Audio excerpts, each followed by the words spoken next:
Welcome to the Memories of a Moonbird podcast, exploring life one story at a time. Hello, friends, and welcome to Memories of a Moonbird. I'm Daniel Sherrill. Today on the show, she began her career in casting when she was only 18 years old. A passionate lover of the arts, she herself enjoyed performing on stage even with self-proclaimed crippling audition anxiety.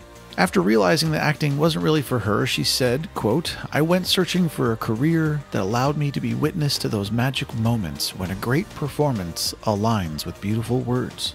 She went on to work with huge Hollywood productions, bringing actors in for projects like Workaholics, House of Lies, Colony, Criminal Minds, Law & Order, and Star Trek Into Darkness, where she gained the admiration and respect of her peers in the TV and film community. She also quickly earned the well-deserved reputation of being one of the nicest people in casting.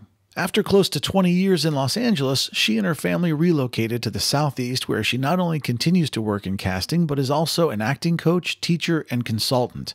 She believes wholeheartedly in actors, and through her coaching and consultation, helps them navigate the often challenging course of the entertainment business, assuage their fears, and bring their best in the audition room. She loves what she does, and in her own words, she's a legit happy person.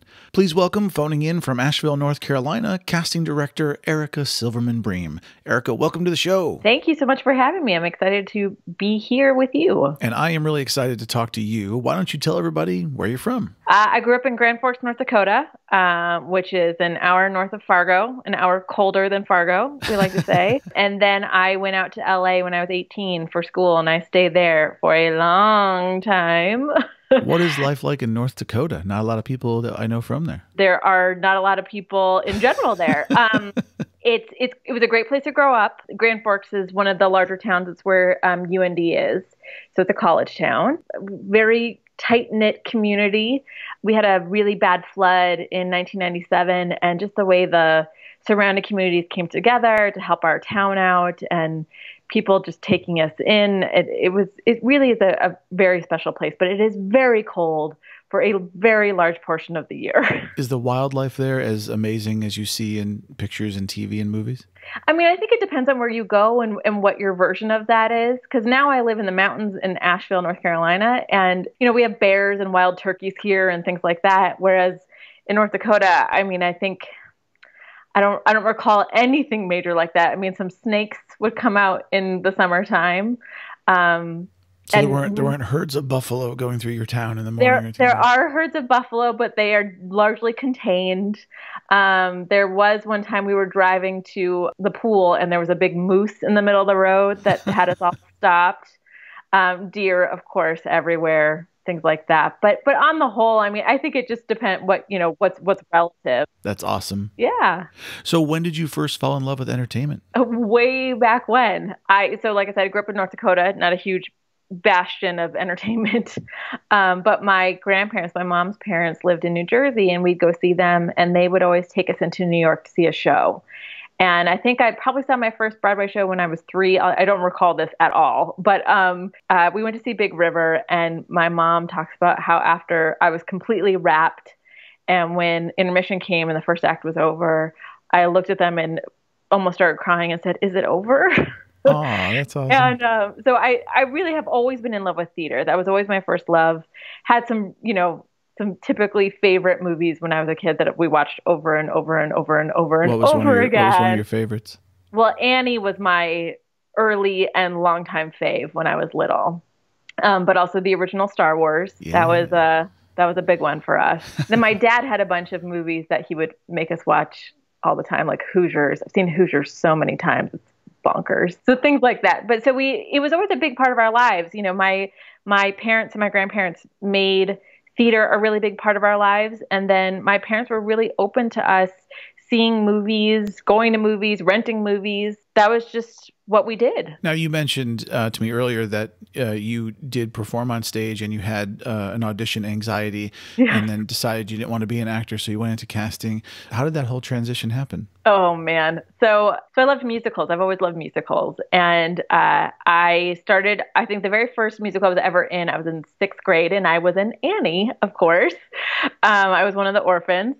And I think as I sort of moved into my teenage years, that whole self-consciousness of being a teenager just hit me hard. And I was in school and I would audition for my middle school or high school musical, and this is just in front of my choir teacher and like the drama director. This is Sure. not high stakes by any means. And I could sing and I could act, but the moment I would get in front of them, I just wouldn't be able to breathe. Wow. I would really struggle. I wouldn't be able to get through a song. I would just be kind of huffing and puffing my way through it. And partly, I think, because they probably didn't have that many people volunteering for these things. And also partly because they didn't know my ability outside of auditioning. They always gave me a role, gratefully. And once I was on stage, I was fine. Once the part was mine and I felt like I wasn't having that moment of judgment, I guess, I was okay. But I really thought about acting. I thought about taking on because I really did love being on stage and collaborating, and I just love the process so much. But I just didn't think that I could let go of my self-consciousness ultimately. And to this day, I mean, I can read with an actor in audition, piece of cake, no problem. If I have to read a role at a table read where there are a bunch of people listening to me, I will again turn bright red, start to lose my breath, the whole thing. That's crazy. Now, does this affect you in other facets of your life, like a performance anxiety? Never. And I can speak, I can give a speech in front of hundreds of people. Like this never affects me. Wow, that is really fascinating. It's kooky. It's very kooky. Have you ever thought about taking on regional theater or something like that? No.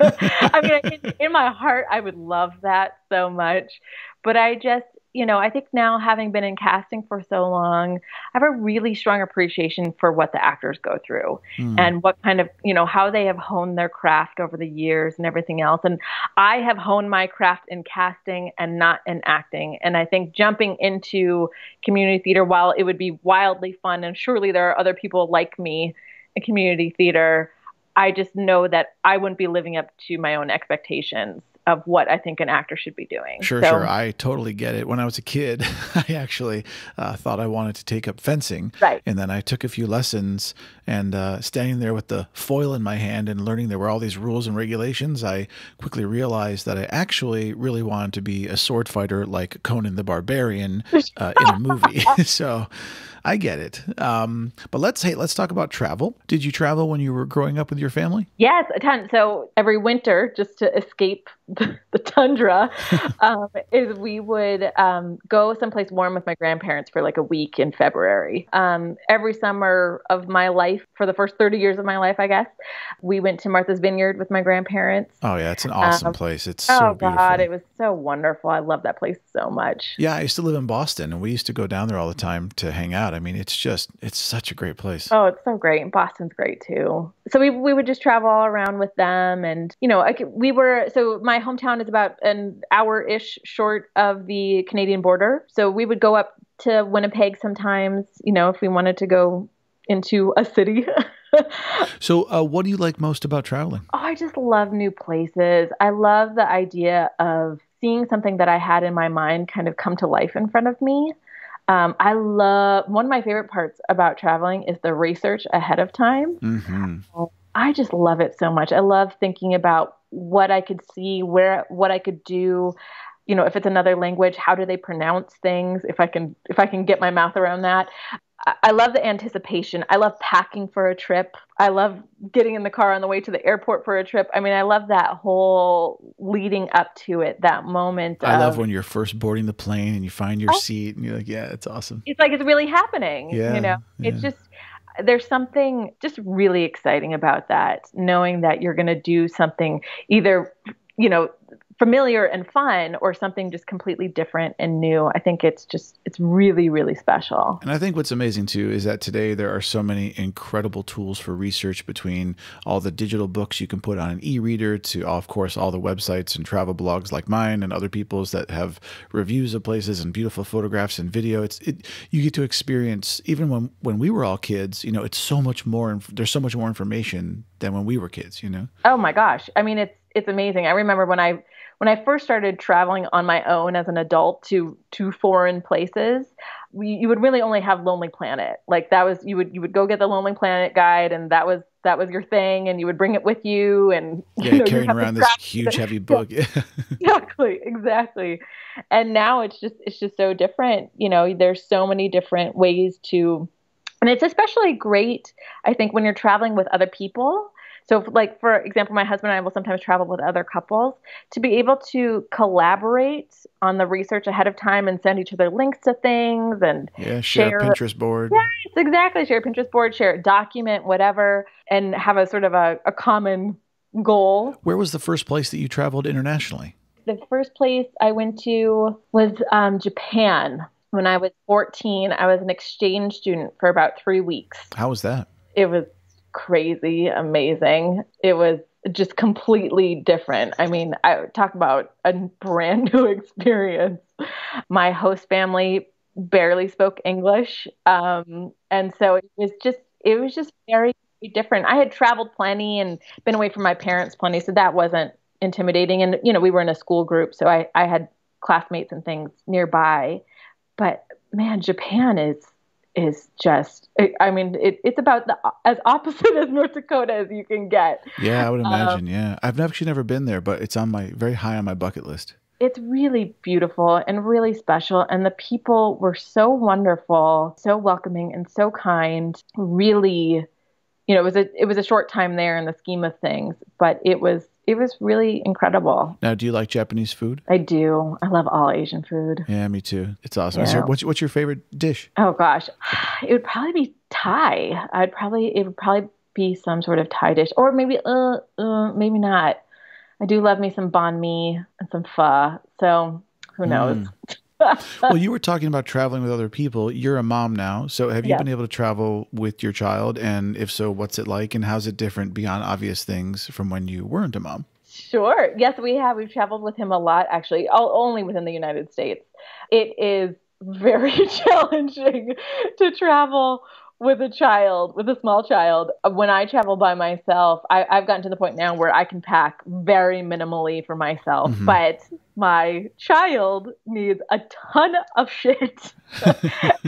And packing for him is an event in itself, and making sure you don't forget something, and what happens if you do forget it? Like, how replaceable is it? Is there an alternative? All of those things, making sure you have enough stuff, not only to pack, his stuff always has to be checked because there's just so much of it. Well, how old is he now? He's 2 now. 2 now, okay, yeah. Yeah, so it's a little less now than it was before, but only a little. But also just making sure, okay, so if this stuff is checked, do we have the stuff we need for the airplane? Making sure you have things that can keep him entertained for the airplane, but also so he can sleep on the airplane and eat on the airplane. It's a thing, Daniel. Do you try to keep your trips with him to shorter plane rides, not a 12-hour trip? Yeah. Yes.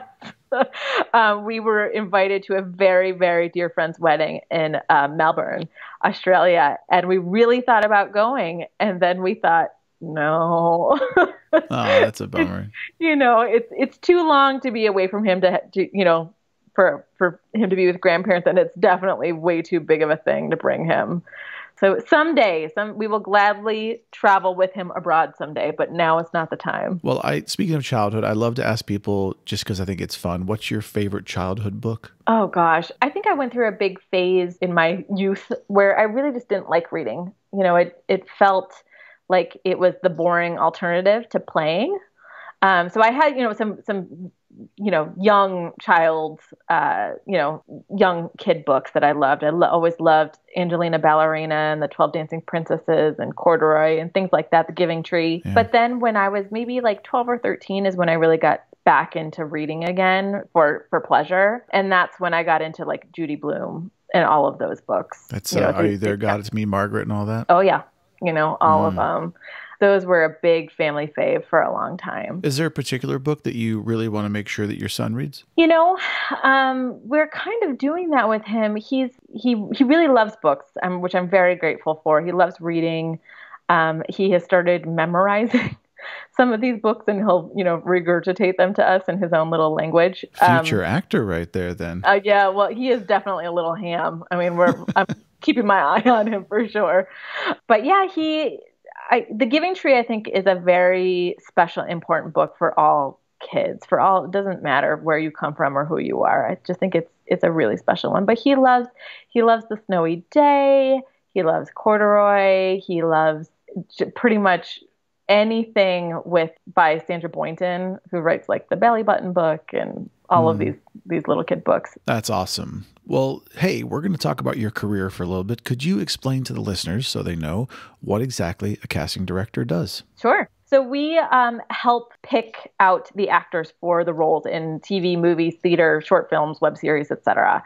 There's a whole process that goes into that. We facilitate lists of ideas, we facilitate auditions and all of that, and then we collaborate with our other creatives to ultimately pick the person for the role, the actor for the role. And have you traveled for your career? Only a little bit. I have mostly traveled for teaching. So, and within casting. So, I teach audition technique a lot. So I haven't had to really travel so much for casting specifically, like casting a project, but I have traveled around a lot, teaching different classes. I've taught in Australia and the UK and all over the Southeast, in New York and San Francisco and Vegas, all kinds of places like that. So as a casting director, what is one single piece of advice with all your experience that you would give to actors? Trust casting. That's really the biggest thing. I think so many actors see casting directors as the enemy or the hurdle that they have to get over. And really, we're rooting for you. We want you to succeed so much. And I think if actors remember that, it might, maybe help alleviate some audition anxiety, but also just know that you do have somebody on your side at all levels of the process. Just remember that when you walk into that room or when you send in your self-tape, that we are excited to see you. We chose you to get to this point. What I think is fascinating, and Jolene works with commercial casting directors. Sure. She explained to me that the number of people that actually submit to an audition versus the number that actually get the call for the audition, the number is incredible. So just to get an actual audition as an actor is a huge deal. It's huge. The ratio is bonkers. Yeah. Depending on the role, of course, but it can be bonkers. That's really the thing to remember, is that if you've gotten to that point, we culled you out of a group of possibly thousands of people and gave you the opportunity because we find you interesting. We think you could bring something to this role. There's something about you that is just intriguing and we want to know more. So we're excited. We want to see you. And I think if you can remember that and hold on to that thought, that will help your confidence, help you get over some of those nerves, help you have conviction in your choices, just knowing that there's something we've already seen in you that we like. What was your first casting job? Oh boy. Well, outside of casting my own film school projects, which we won't talk about, they were terrible. I think my very first real assistant job, because I had internships starting when I was 18, but my very first real casting assistant job was on a TV show called Threshold, which was on CBS.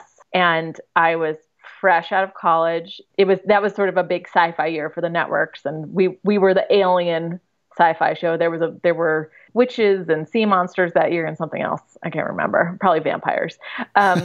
We were aliens, and it didn't last. It was one season, but I worked with some really, really terrific people. And the casting director on that show is actually a very distant cousin of mine, and that's how I got that job. Oh, that's cool. So yeah. So, your connections in this industry really do matter. I agree. What was the most challenging career moment for you in casting so far? There's some politics in the industry, and it's not just in casting, it's across the board.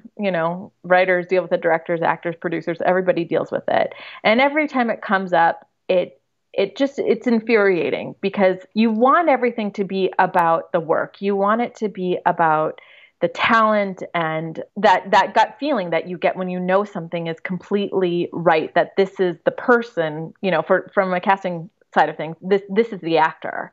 but it doesn't always go that person's way for whatever reason, whether it's a look thing or a diversity thing or a do they fit in on the poster with everybody else thing or whatever. Yeah, it's interesting. I'm actually friends with a few directors, and one of them was telling me he's done a ton of TV, and he was telling me that he fought really hard. He and the casting director fought really hard for this one particular actor for a big budget show. I don't want to name it, but and he was telling me that when it came down to the last minute, the showrunner came to them and just said, "Hey, I appreciate that, but my cousin is going to take the role because I want them to have it. And I'm going to do them a favor." And so this person had gone through, the actor had gone through all these hoops and almost had the job. And at the last minute, you know, the cousin nepotism won. So it's interesting. Yeah, that's a hard pill to swallow. It doesn't happen constantly, thank God, but it does happen. And it can be really disheartening when it does because then it's not about the work. You know, it's about this thing, this relationship.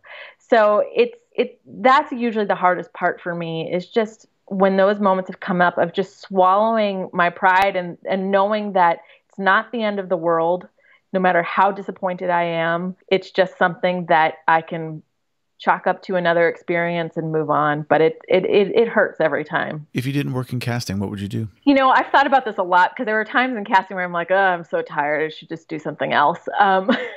But ultimately, it's this.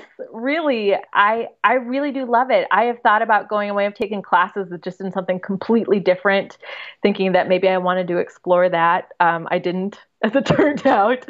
But it's this. I love casting. The other facet of this that I do love so much is teaching. I love teaching audition technique. I love seeing light bulbs go off for actors as they realize that they are capable of something that they didn't think they were capable of. Yeah. It's just, they really do go hand in hand really beautifully. So I feel really lucky that I have found something that it's sort of multifaceted like this, that I really just enjoy the crap out of. That's awesome.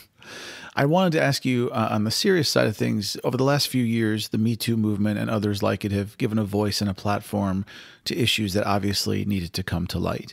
I was curious, what are the biggest changes that you've seen on the casting side, and how has all this affected you as both a woman and as a casting director with a long career in the business? You know, I think, unfortunately, I think change is a little slow. However, I think there is a lot more respect for women just across the board in the industry that's coming up. Like I said, change is slow. I think that there's still plenty of misogyny and bad behavior and everything else that we need to, you know, face and handle and deal with. But I think the way people speak about actresses, for example, for, you know, female actors has changed. Back when I first started, there was just crazy sexism, you know, and at the time it didn't feel weird because it was just something that we were all dealing with. But people would make, you know, producers would make comments on a woman's looks, and didn't matter how great her performance was, if she didn't have a certain body type or whatever, they just were never going to hire her. And they don't talk that way about men necessarily. Mm-hmm. Almost ever, you know, the comparison is very stark when it comes to that stuff. The men that I have worked with since the Me Too movement, and really just, you know, I've worked with some really wonderful male producers who aren't like that, but definitely since the Me Too movement, if they think it, they're not saying it. Whereas before they would say it partly to get a laugh from people, you know, from the other male producers.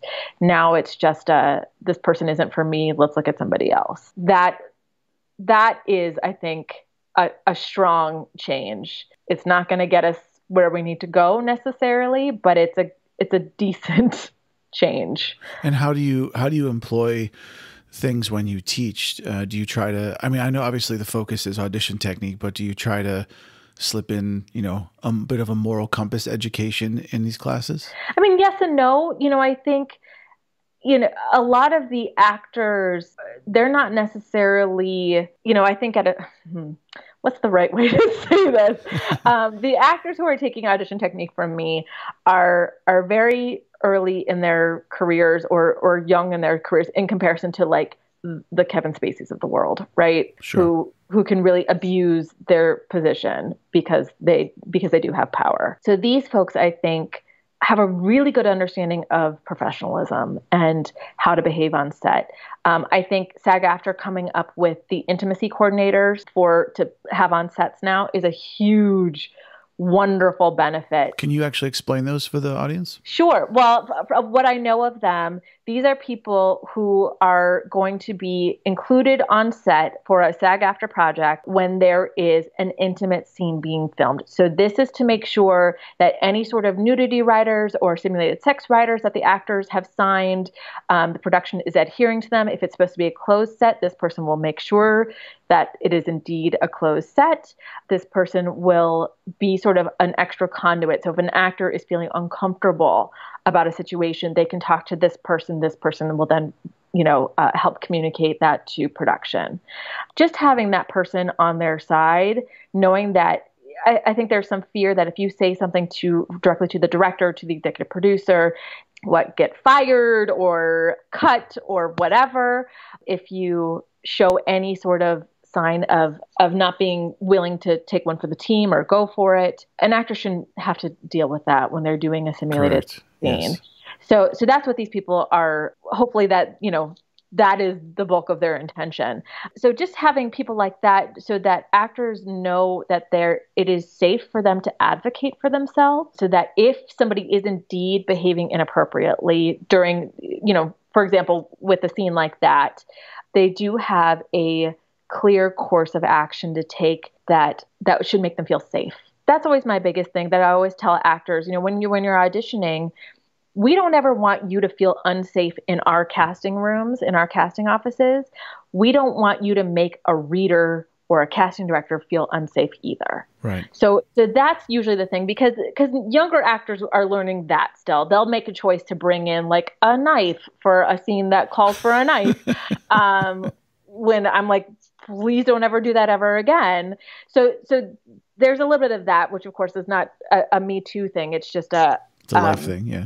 Yes, it's a life thing. It's learning what is appropriate and what isn't appropriate. If you wanted to give a piece of advice to actors out there, both men and women, but mostly women, I think that if they ever have to face a situation where they're in a place where something inappropriate is happening, what is your advice to them? Please don't be afraid to speak up. It doesn't have to be to the absolute person in charge, but tell somebody and start documenting it in writing some way, somehow to somebody. Your feelings about it are important. And if you're feeling it, somebody else may be too. So please trust yourself and trust that if it ultimately, doesn't work out for you on this project because of this, it will not hurt you going forward. Okay. This is something where we want you to be safe. Casting directors don't ever want to send an actor to a set and hear that something happened that made them unsafe, whether it was, sexually or otherwise physically or anything else. So please don't be afraid to say something and know that you will be taken seriously. Thank you so much for being willing to talk about all of that, as it's a very important subject. Mm-hmm. I wanted to ask you, what's something in your life you would give up to become an even better casting director? Oh man, well I think I did.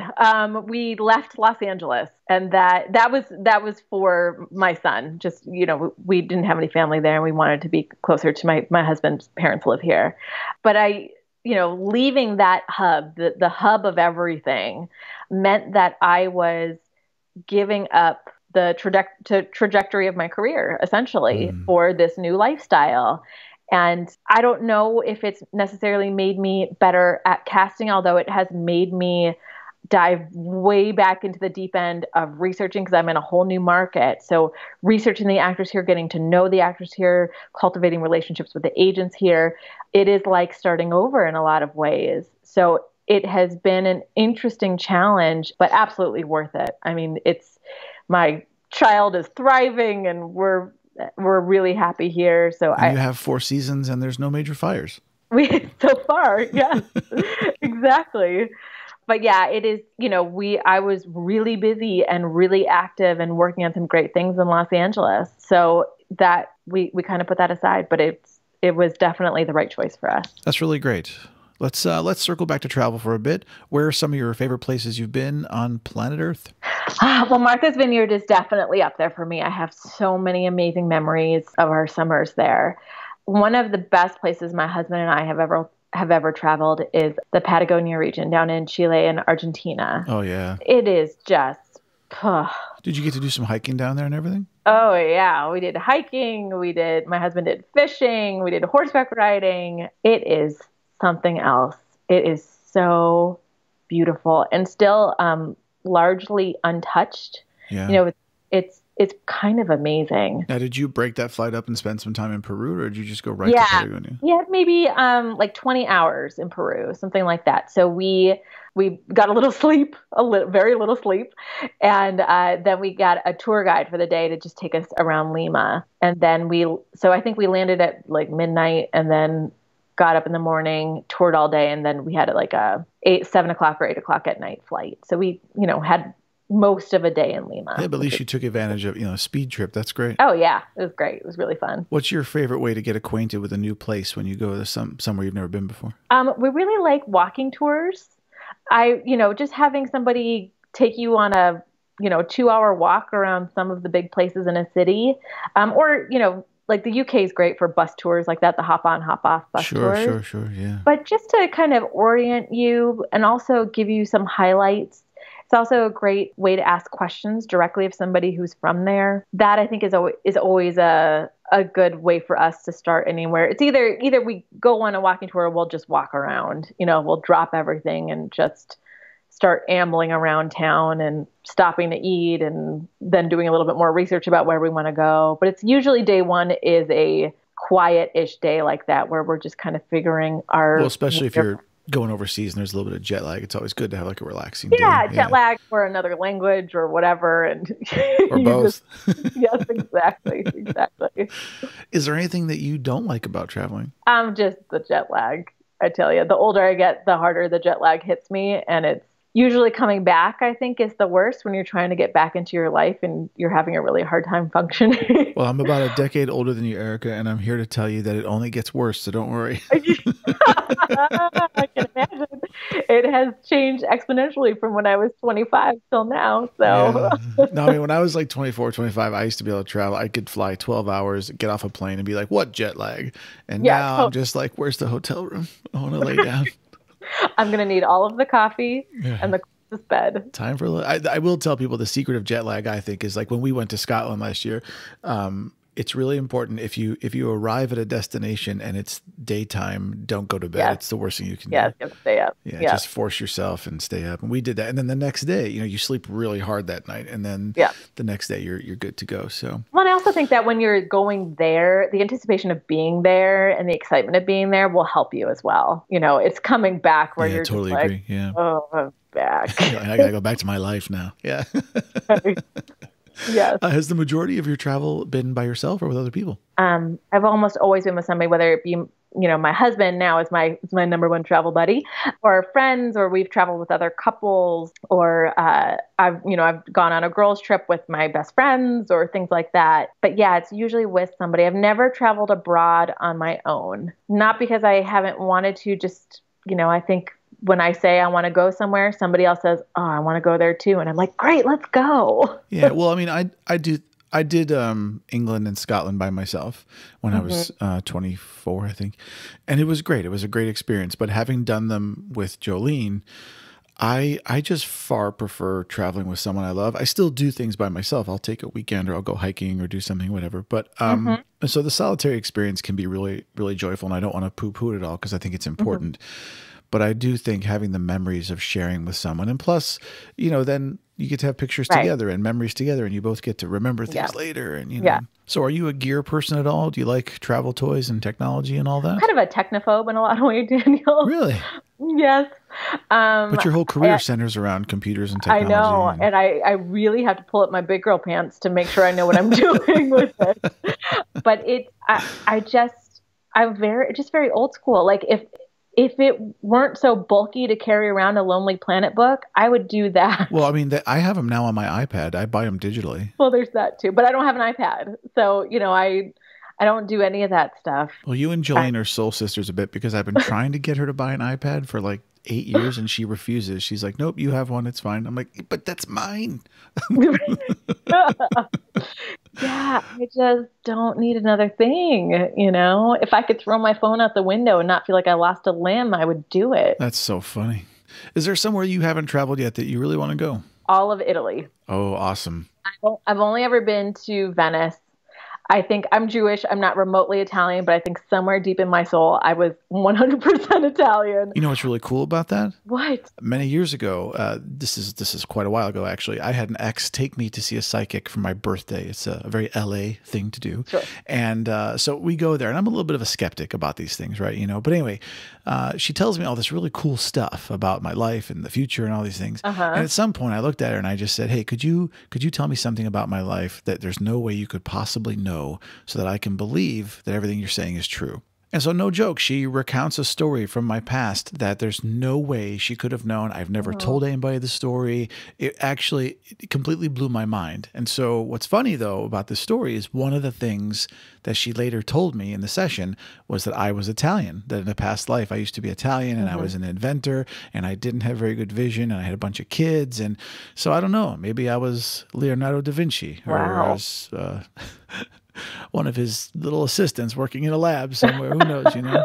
I will say that knowing I was Italian in a past life, allegedly, does explain a few things like, you know, why I'm so hairy. I'm telling you, maybe we were Italian siblings or something. Wouldn't that be cool? Yeah, or neighbors or whatever. You know, yeah. I feel it deep in my, I mean, I know everybody loves pasta, but I love Italian food, yeah. I know, I have just, not only the food, but I love the language. I love just the history in Italy and the landscape. Well, Erica, you need to cast a movie in Italy where you have to go there and then be on location casting for a year. Oh, man, I would die of happiness. Well, if you won the lottery tomorrow, you had like $20 million, would you stop casting and just travel? I wouldn't stop entirely, I don't think, because as much as I like traveling, I'm also a homebody. I do really like coming home and getting back into my routine. It's a mix, but I would love to spend more than 2 weeks somewhere. Yeah. I would love to go someplace and live there for like 6 months. Absolutely. And just, use that as a place to be my home base to explore in other regions as well, but also just get to know people, cook, shop at the local market, the whole thing. Do you have a favorite food of all time? Of all time. Like last meal on earth, Erica, what would it be?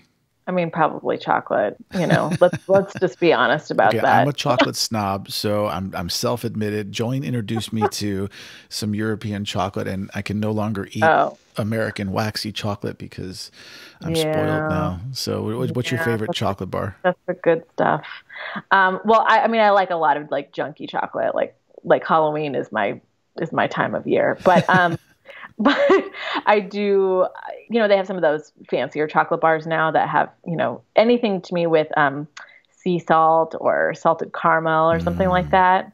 Yummy. Forget it, man. I could just drown in it. Indeed. I'm going to actually steer the ship to a slightly different direction out of left field. I love to talk about the reality of relationships. And I'm just very curious because you are a very successful woman and you have a busy life raising a child and all this stuff that you do. Do you and your husband have difficulty finding time for each other? Yes, it is very, very hard. Having a child changes everything. We had the experience of, we both worked a lot of hours when we lived in Los Angeles and we both had long commutes. So we actually had limited time together when we were in LA, but we would make the most of it when we did have time off together. Whereas now that we have our 2-year-old and we have a house, it's like when we have time off together, we do things for our son and we do things to fix the house and, all of it just has completely changed.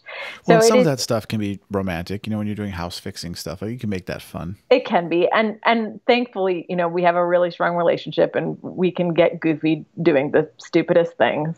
So we still have fun, but it is definitely much harder to just focus on us and not on all of the other things around us. Well, it's only for like 16 more years and then you'll go off to college. That's right.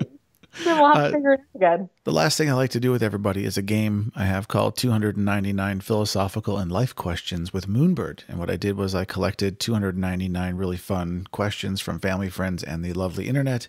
And you get to pick two numbers, and I'm going to ask you those random questions. Great. 56 and 39. 56 and 39. Here we go. 56. What's one of your favorite songs? Let's see. I'm gonna pick something from Singing in the Rain, which is one of my all-time favorite musicals. I'm gonna say Make 'Em Laugh. Okay. And you said 39, right? Mm-hmm. Okay, so 39. Beyond your own family, what are you most thankful for? That I have a job that I really love. You know, I've seen a lot of people who are vaguely miserable in their work, and they're just kind of trying to get through it to get to the point where they can retire or, you know, whatever.